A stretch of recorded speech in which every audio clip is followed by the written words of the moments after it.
Hi everyone, in this lecture I will teach you the format tab of the MS project. So in the format you have the text style, which for example if I click here, then it opens and it shows for example what type of font style or size you're gonna use, what is the background pattern and color. I mean the small settings that you're familiar from Excel. Then we have the grid line. If I just turn on the grid line, it asks you which table, which view you're gonna just put the grid line. And then for example if you want to say I'm gonna put it on the control, if I press and the type, I'm gonna just put like something like this, and you see that these rows are indicated here and the rows correspond to what you see in the table. So it's possible to just change the grid line here. We have the progress line. If I put the progress line, that's really important. I'm gonna just tell you how it works. Let me just remove the grid line. So the grid line, I'm gonna put to none, and then perfect, so we don't see anything here. And for the grid line, if I press progress line, okay, the tabs open, and in the progress line, as you see here, we have the we say okay, show the progress line. If I want to turn this off and press OK, you see that this red line is removed here. If I just put it back again, so the window opens, I say display, and I say okay, it's gonna be at the project status date or at the current date. If I put the current date, it's gonna correspond to this green line that you see here, or the status date is the date that you define and you want to update your project. So let's say a month from your project you decide to update the project, you change the status date of the project and then you update it. So it depending on the date you select, you can change the progress line to correspond to that. And then you can say okay, for the recurrent interval you can put the progress line as well, but we don't have any recurring here. And one more thing, display progress line in relation to baseline or to the actual plan. That's also, if you just put it here, then it's gonna be, right now you don't see any deviation in the progress line because the actual we haven't started the project actually, and then during the course we will see when we want to update the progress of the project, you see that this progress sign is going to change. So that's something that you are able to manipulate from here. So the next options is the layout. If I click on the layout, there are three options for it. If I press this one, the link between the tasks are not shown. For complex project, this relation between the task, which I will explain later, make it so complex because it would be full of these vertical lines, so it's better to remove it. But for this one, as you see, there is another type without showing the arrow, just like this, and the other one is just directly goes up and down, which is easier to visualize. And the bars, you have the date format that is shown here, you can change it. The height of the bar, if you can put it 14, 18. So it's just for visualization, you can change the set format and setting of the display. Then if you want to put a column here in the table, you are able to do so. I press Ctrl Z or don't input anything. If I put just insert column, you can just type the, let's say, parameter that you want. I say show the person complete, and since the project hasn't started, it shows just 0. Or you can also right click on the one of the column and put the insert column. Then we have the setting, center, right align or left align, that you are familiar. And then one more thing, that is wrapping the test like Excel. For example, if I put here wrap the test for this activity, let me just see here. So you see that the text will be wrapped. If I remove the wrap here, then it won't be able to see it. So that's something that by wrapping the test, we are able to see the test goes to the next line. So I remove the wrapping the test option and then press Ctrl Z if you want to just go back to the previous view that I was showing. Then you have the column setting, and in the column setting you have hide the column, where you can also right click and hide a column from here. Whatever options you see by right clicking on the column, it's also available here. So hide column, insert column, wrapped text, or wrap a column, or they are all available here, or field setting that you see here. One more thing is the custom fields that I showed you before, that those parameter that doesn't exist, and you can just insert it here. Column setting, we have field setting, and field setting or the, for example, setting for one of the fields that you define. So that's we will cover later. And then we have the format. If I click on the bar, then you will see that a new window pops up. It's so the bar shape, the start, middle, end, and then, for example, you see the example of what the view. So if I change this one to this color, you see that it is changed right now. If I want to reset it, just press reset. If I go again here in the bar window, you see that, for example, we have the bar text as well.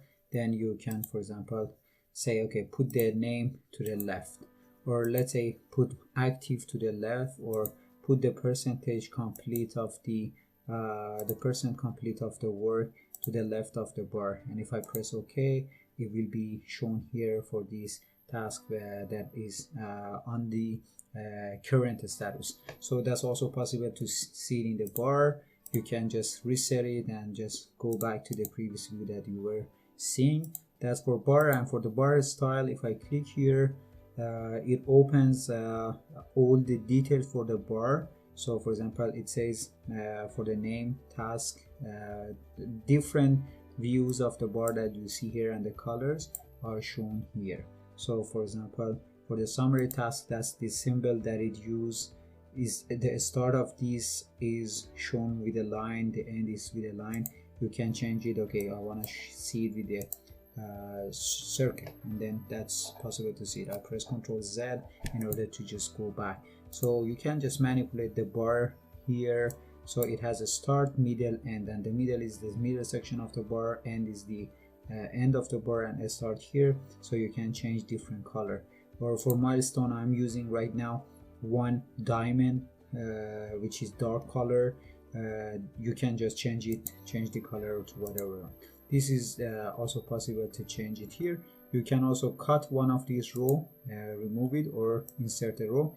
And as you go up and down, you see that the critical tasks are shown by this yellow, light pink. If I put it on with red, then you will see that is changed. So I press Ctrl Z, so it is possible to change it. Depending on your company template, you may change this one. One important thing, critical task. If I put this, you see that the critical task, which we saw in the bar styles, it is shown here. If I remove it, then it shows the task, and the color comes from the, for example, regular color of the automatic setting. Then we have the slack. I will talk about the slack and total flow. If you click here, it shows the slack of in this project. If I press here one of the activities, you will see about this slack. You will see that it is shown here. We have the late task. We don't have it for this project, so it doesn't show anything. We have the task pass. This is really important. So if I, let's say I click here, if I click on the predecessor, so I selected this task. You see here, this is shown by bar, and I clicked here to the task pass, and it showed the pass. I selected predecessor. It shows the predecessors to this specific task. If I want to show the successor, I can turn successor as well. I unzoom, as you see they are shown with a purple color. So these are the successor to this specific task that I selected in row 13. So it's sometimes useful when complex project, you have bunch of tasks that are just kind of everywhere in your Gantt chart, and you are not able to track where the predecessor or successor to one activity or one task exists. You can just manage it here. So I'm just gonna say remove highlighting. That's possible to do. So we have baseline. So the baseline is shown here. If I remove the baseline, that's, you see that is removed from the baseline. And the baseline, as I told you, is a snapshot of the project status on one specific date, where you compare your project with the baseline, and then you do the imbalance. We will discuss about the baseline and how you can set it up, how you can display it in your Gantt. We have a slippage. If there is, for example, a slippage from the baseline is shown here, but since, for example, we haven't started the project, we don't see that. And then also we have the Gantt chart slide style, and if I change the style, you see that the color is changed. It's like Excel or Word or whatever you want, so depending on your preference you can change it. So I press Ctrl Z to just go back to the same view that I was checking. We have the summary task and project summary task here to the right. If I zoom here a little bit, you see that. And this is also important because if I click on the summary task, then it just shows the working task, not the summary. And if I press summary task, I'm gonna just remove project summary, and it shows this summary task. For example, here structure is a summary task. The duration of this summary task depends on the duration of the, for example, other activities.